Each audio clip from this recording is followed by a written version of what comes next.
Check in now live with Christopher Hinn, our terrorism expert on that. Chris, real quick, Jennifer Griffin, she mentioned toy planes, but it's much more serious than that. This is a legitimate threat. Absolutely, Bob. I think the concern on those RC aircraft, they are undetected by FAA.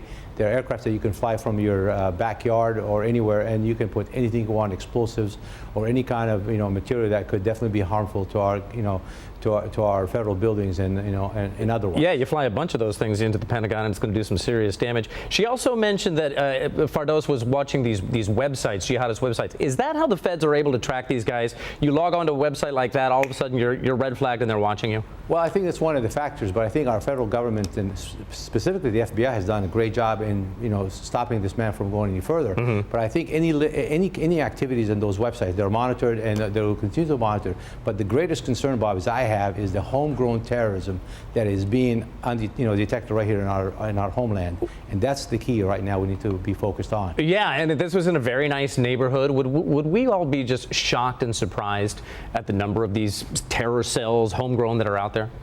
Well, yes. I mean, especially this guy. If you look into his background, he probably a U.S. citizen, but he's somewhere either from the region of the Middle East or from Pakistan or somewhere. But he's definitely a concern, and we need, again, we need to interact with our neighbors, with our law enforcement, local and state, and interact and foster relationships so we can get that information from the human intelligence versus just technical and information on the websites. Now they moved in when he was asking for that C4, but you got to figure Fardos was on the FBI's radar screen long before that, don't you think?